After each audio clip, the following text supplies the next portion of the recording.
ओम श्री गणेशाय नमः। प्रिय भक्तजनों, आप सभी को चैत्र मास की संकष्टी चतुर्थी व्रत यानी भालचंद्र संकष्टी चतुर्थी की हार्दिक शुभकामनाएं। आज की इस वीडियो में मैं आपको सुनाऊंगी चैत्र संकष्टी चतुर्थी की कथा और चौथ माता की कथा।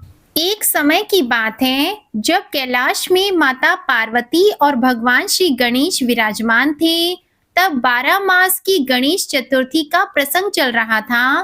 तब माता पार्वती ने कौतूहलवश भगवान गणेश से पूछा, हे पुत्र, चैत्र माह की कृष्ण पक्ष की चतुर्थी को तुम्हारे किस स्वरूप की पूजा की जाती है और उसका विधान क्या है, वह मुझसे कहो। माता पार्वती की जिज्ञासा को शांत करते हुए भगवान गणेश ने कहा, हे माता, चैत्र माह के कृष्ण पक्ष को आने वाली चतुर्थी को मेरे भालचंद्र स्वरूप की पूजा करनी चाहिए। इस दिन पूरे दिन व्रत रखकर रात्रि में षोडश उपचार से मेरा पूजन करना चाहिए। इस दिन व्रती को ब्राह्मण भोजन के अनंतर पंचगव्य पान करके रहना चाहिए। यह पूर्ण रूप से सभी कष्टों का नाश करता है।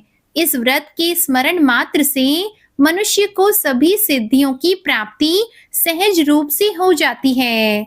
अब माता, मैं आपको इस व्रत से जुड़ी एक कथा के विषय में अवगत कराने जा रहा हूँ, इसलिए आप इस कथा को ध्यान पूर्वक सुनिएगा। सतयुग में मकरध्वज नामक एक राजा थे। वे परम प्रजापालक थे। उनके राज्य में सभी लोग सुखी और समृद्ध जीवन व्यतीत कर रहे थे। सभी वर्ण के लोग अपने धर्म का पूर्ण निष्ठा से पालन किया करते थे। प्रजा निरोगी और स्वस्थ जीवन व्यतीत कर रही थी। प्रजा में चोर और डाकू आदि का कोई भय नहीं था। नगर में रहने वाले सभी लोग उदार, दानी, धार्मिक, बुद्धिमान और सुंदर थे। इतना सुंदर राज्य होने के पश्चात राजा पुत्र सुख से वंचित थे। पुत्र रत्न की प्राप्ति के लिए उन्होंने कई यत्न किए। अंत में महर्षि याज्ञवल्क्य की कृपा से उन्हें पुत्र धन की प्राप्ति हुई। पुत्र की प्राप्ति होने पर राजा की खुशी का कोई ठिकाना नहीं था। अब वो अपने राज्य का संपूर्ण कार्यभार अपने मंत्री धर्मपाल को सौंपकर विविध प्रकार के खेल खिलौनों से अपने राजकुमार का पालन पोषण करने लगे। यहाँ राज्य का शासन अपने हाथों में आ जाने से मंत्री धर्मपाल धन धान्य से संपन्न हो गए। मंत्री महोदय को एक से बढ़कर एक पुत्रों की प्राप्ति हुई। सभी पुत्रों का विधि विधान से पूरे हर्षो उल्लास के साथ विवाह संपन्न किया गया। अब सभी मात्र पुत्र रत्न का उपभोग बड़े जतन से करने लगे। परिवार के सभी सदस्यों में सबसे छोटे पुत्र की पुत्र वधू बहुत धर्मपरायण थी। वो भगवान गणेश की परम भक्त थी। चैत्र माह के कृष्ण पक्ष की चतुर्थी आने पर उसने भगवान गणेश की पूर्ण श्रद्धा से आराधना और पूजा की और उनका व्रत अनुष्ठान भी किया। पूजा और व्रत से विचलित होकर सास अपनी पुत्र वधू से कहने लगी, अरे, क्या तंत्र मंत्र द्वारा मेरे पुत्र को अपने वश में कराने के उपाय कर रही है? अपनी सास के द्वारा बार बार निषेध किए जाने पर भी अपनी पुत्र वधू में कोई बदलाव आता न देखकर सास पुनः बोली, अरे दुष्टा, मेरे बार बार कहने पर भी तू मेरी बात को अनदेखा कर रही है। मैं तुझे पीट कर ठीक कर दूंगी। मुझे यह सब तांत्रिक अभिचार पसंद नहीं है। अपनी सास की बात सुन पुत्र वधू ने विनम्रता से कहा, हे सासू माँ, मैं संकटनाशक भगवान गणेश का व्रत कर रही हूँ। यह व्रत अनुष्ठान करने से मनोवांछित फल की प्राप्ति होती है। अपनी पुत्र वधू की बात सुनकर क्रोधवश सास ने अपने पुत्र से कहा, हे पुत्र, तुम्हारी वधू जादू टोने पर उतारू हो गई है। मेरे बार बार समझाने पर भी उसने मेरी एक ना सुनी। अब तुम ही उसे मारकर इसकी अकल को ठिकाने लेकर आओ। मैं किसी गणेश को नहीं मानती। वे कौन है और उसका व्रत कैसे होता है? हम लोग तो राजकुल से हैं। हमारी भला किस विपत्ति को वो नष्ट करेंगे। माता की आज्ञा को मानते हुए उसके पति ने उसे मारा और पीटा। इतनी पीड़ा को सहन करते हुए भी उस पुत्र वधू ने व्रत को पूर्ण किया। व्रत के अंत में वो भगवान गणेश जी का ध्यान करते हुए प्रार्थना करने लगी और कहने लगी, हे विघ्नेश्वर, हे गणपति, आप हमारे सास ससुर को अपना परचम दिखाइए ताकि वो आपकी महिमा को समझ पाए और उनके मन में आपके प्रति श्रद्धा भाव जागृत हो। अपने भक्त की करुण पुकार सुनकर भगवान गणेश जी ने देखते ही देखते राजा के पुत्र का अपहरण कर उसे धर्मपाल के महल में कहीं छुपा दिया। उसके बाद राजकुमार के सभी वस्त्र अलंकारों को उतारकर राजमहल में फेंक दिए और खुद अंतर्ध्यान हो गए। इधर राजा ने प्रेम पूर्वक अपने पुत्र को पुकारा, किंतु उन्हें कोई प्रत्युत्तर नहीं मिला। प्रत्युत्तर न मिलने पर उन्होंने शीघ्रता से अपने पुत्र की खोज शुरू कर दी। राजा को अपने महल में पुत्र की पुष्टि न होने पर वो शीघ्रता से मंत्री धर्मपाल के महल में गए और वहां जाकर अपने पुत्र को खोजने लगे। उन्होंने सबसे पूछा, मेरा राजकुमार कहाँ है? यहाँ उसके सभी वस्त्र और आभूषण मिल गए हैं, किंतु मेरा राजकुमार कहाँ चला गया? किसने ऐसा निंदनीय कार्य किया है? हाय, मेरा राजकुमार कहाँ है? राजा की व्याकुलता धीरे धीरे अब बढ़ने लगी थी। राजा की दशा को देख मंत्री धर्मपाल ने कहा, हे राजन, आपका चंचल पुत्र कहाँ है? उसका मुझे कोई पता नहीं है, किंतु मैं अभी पूरे राज्य में बाग बगीचे आदि स्थानों पर उसकी खोज आरंभ करता हूँ। उसके बाद व्याकुल राजा नौकरों, सेवकों आदि से कहने लगे, हे अंगरक्षकों, सेवकों, मेरे पुत्र का शीघ्र पता लगाइए। राजा का आदेश मिलने मात्र से राजा के पुत्र की खोज जोरों शोरों से शुरू हो गई, किंतु राजा के पुत्र का कोई पता नहीं चला। जब राजा के पुत्र का कहीं भी पता न चला, तब वो राजमहल में आके राजा के समक्ष डरते डरते यह निवेदन करने लगे, हे राजन, हमें क्षमा करें, अभी तक अपहरणकारियों का कोई पता नहीं चला है। राजकुमार को पूरे नगर में किसी ने आते जाते नहीं देखा है। उनकी बातें सुनकर क्रोधवश होकर राजा ने अपने मंत्री को बुलाया और कहा, हे धर्मपाल, मेरा राजकुमार कहाँ है? मुझे साफ साफ बता दे कि मेरा राजकुमार कहाँ है। उसके सभी वस्त्र आभूषण मुझे दिखाई दे रहे हैं, केवल वही नहीं है। अरे नीच, मुझे बता दे कि मेरा राजकुमार कहाँ है, अन्यथा मैं तुझे और तेरे पूरे कुल का नाश कर दूंगा। इसमें जरा भी संदेह मत रखना। राजा द्वारा डांट पड़ने के कारण मंत्री विचलित हो गए। मंत्री धर्मपाल ने राजा के समक्ष नतमस्तक होकर कहा, हे भूपाल, मेरा विश्वास कीजिए, मैं अभी पता लगाता हूँ। इस नगर में बालक अपहरणकर्ताओं का कोई गिरोह भी नहीं है, ना ही कोई डाकू आदि यहाँ वास करते हैं, किंतु पता नहीं किस नराधमी ने ऐसा नीच कर्म किया है और न जाने कहाँ गायब हो गया है। धर्मपाल अब अपने महल आकर अपनी पत्नी और पुत्रों से पूछने लगा। उसने अपनी सभी पुत्र वधुओं को बुलाकर पूछा कि यह नीच कर्म किसने किया है। यदि राजकुमार का पता नहीं चला तो राजन मुझे और मेरे पूरे वंश का विनाश कर देंगे। तब अपने ससुर की बात को सुनकर सबसे छोटी पुत्र वधु ने कहा, हे पिताश्री, आप इतने चिंतित क्यों हैं? यह सब भगवान श्री गणेश की लीला है। उन्हीं के कोप का परिणाम आप भुगत रहे हैं। अतः आप भगवान श्री गणेश की पूजा आराधना करें।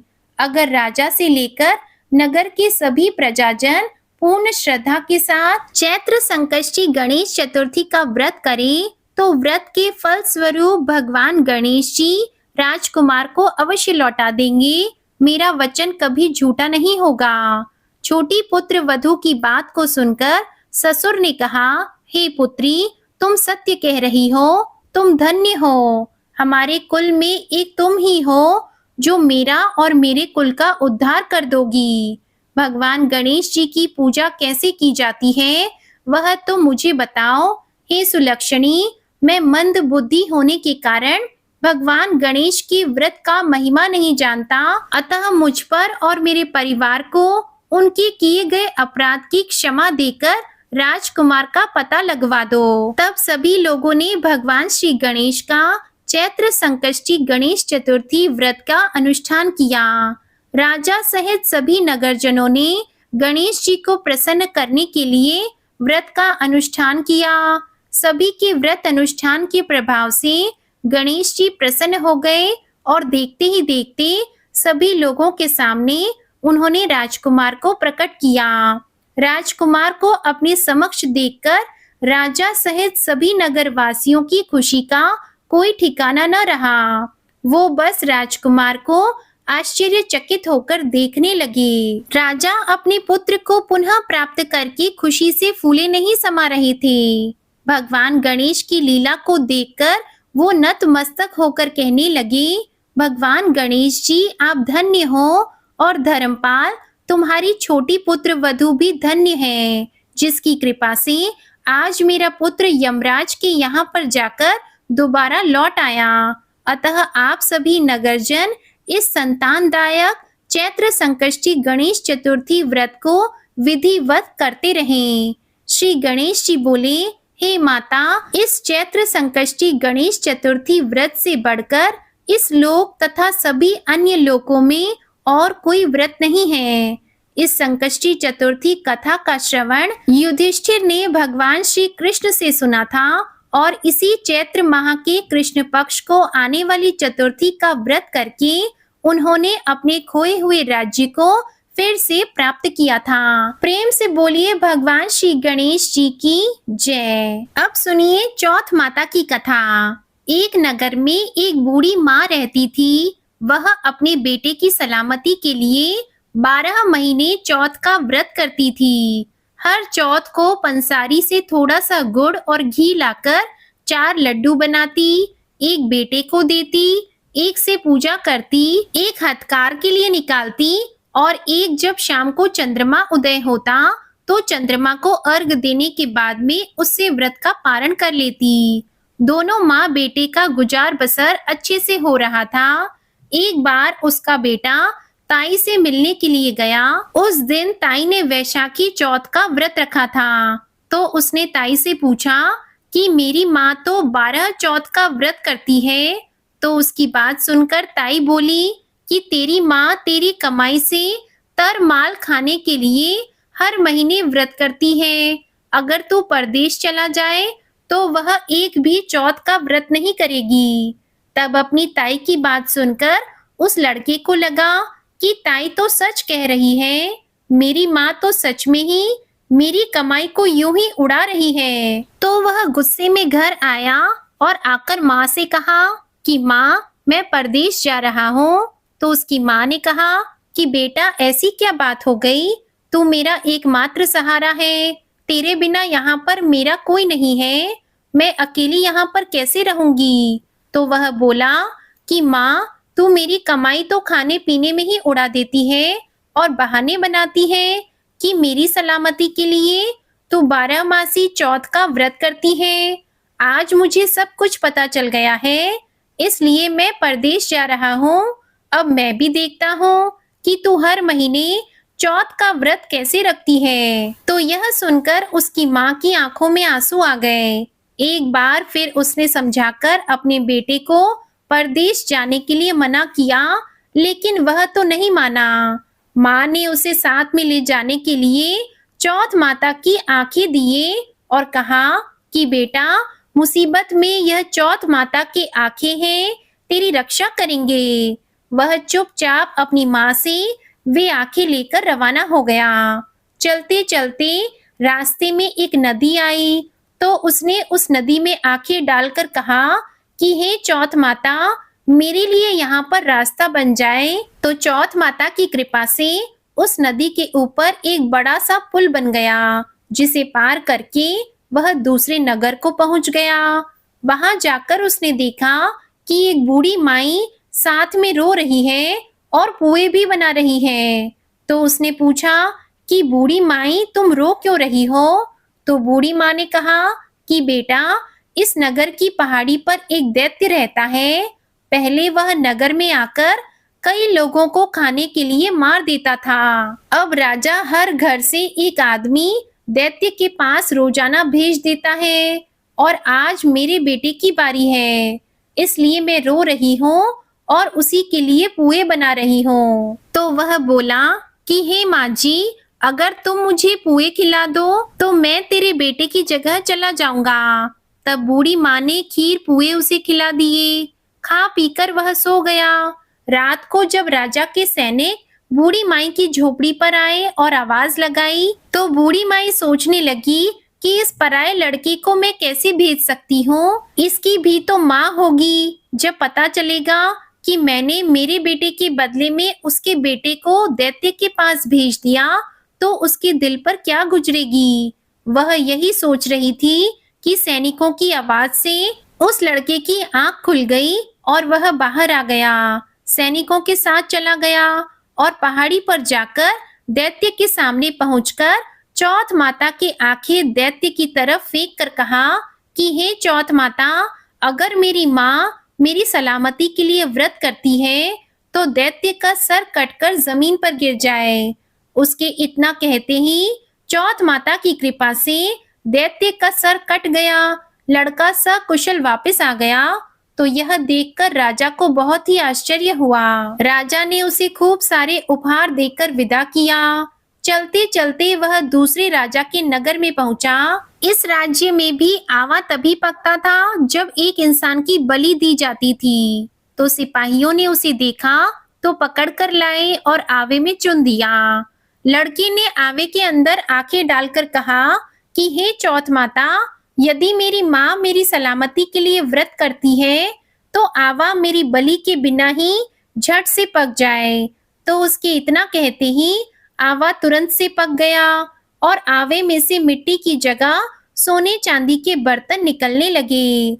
जैसे ही कुम्हार बर्तन निकालने लगा तो अंदर से लड़का बोला कि बर्तन धीरे धीरे निकालना, कहीं मुझे चोट न लग जाए।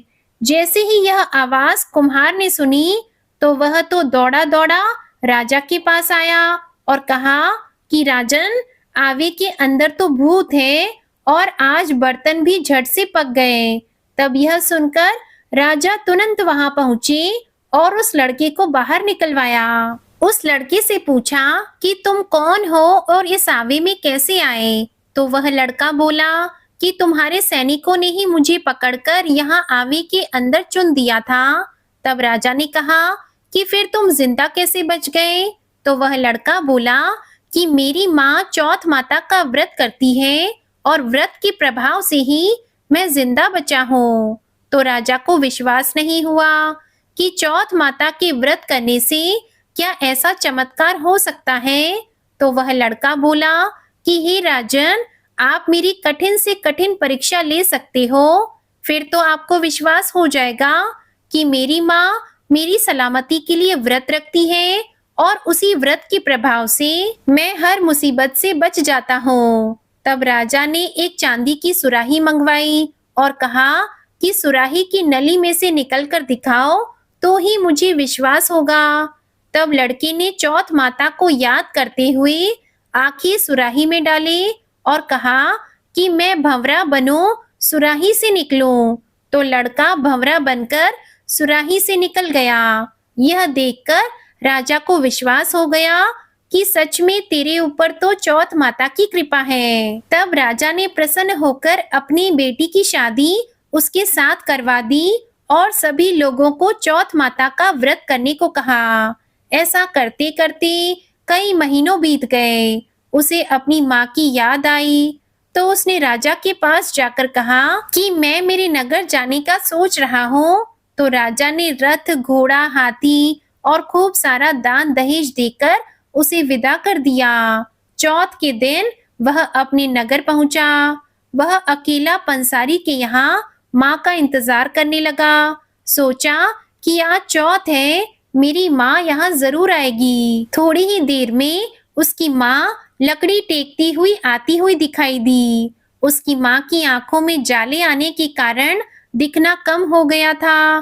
तो लड़के ने जानबूझकर अपना पैर लकड़ी के लगा दिया और अब शब्द कहने लगा।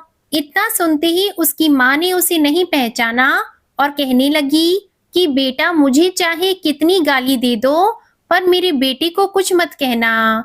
इतना सुनते ही उसका बेटा अपनी माँ के चरणों में गिर पड़ा और कहने लगा कि माँ, मैं तेरा ही बेटा हूँ, मुझे माफ कर दो। मैंने चौथ माता के व्रत को लेकर न जाने तुमसे क्या क्या कह दिया, मुझसे गलती हो गई, मुझे माफ कर दो। इतना कहते ही उसकी माँ ने उसे गले लगा लिया और रोने लगी, कहने लगी कि बेटा, फिर से कभी मुझे अकेला छोड़कर मत जाना। तो वह बोला कि नहीं माँ, अब मैं तुम्हें छोड़कर कभी नहीं जाऊंगा। देखो मैं तुम्हारे लिए क्या लेकर आया हूँ। यह कहकर उसने अपनी पत्नी को आवाज लगाई तो उसकी पत्नी ने आकर अपनी सास के चरण स्पर्श किए। इतना सारा दान दहेज और शादी करके आया तो गांव वालों ने विश्वास नहीं किया कि यह बुढ़िया का ही बेटा है। तो बूढ़ी माँ ने चौथ माता को याद करके कहा कि हे चौथ माता, यदि मैं अपने बेटे के लिए व्रत करती हूँ और ये मेरा ही बेटा है तो मेरे स्तन दूध से भर जाए और उसकी धार मेरे बेटे की दाढ़ी पर और बहू की साड़ी पर गिरे। तो चौथ माता की कृपा से ऐसा ही हुआ। गांव के सारे लोग चौथ माता की जय जयकार करने लगे। उसी दिन से नगर के सभी लोग चौथ माता का व्रत करने लगे। हे चौथ माता, जैसे आपने बूढ़ी माई और उसके बेटे की सहायता की, वैसे हमारी भी सहायता करना। कहानी कहने वाले की, सुनने वाले की और हुंकारा भरने वाले की सभी पर अपनी कृपा दृष्टि बनाए रखना। बोलो चौथ माता की जय। आज की कथा पसंद आई हो तो इस वीडियो को लाइक करके चैनल को जरूर सब्सक्राइब कीजिएगा और कमेंट में गणेश भगवान और चौथ माता की जय भी जरूर लिखिएगा। ओम श्री गणेशाय नमः।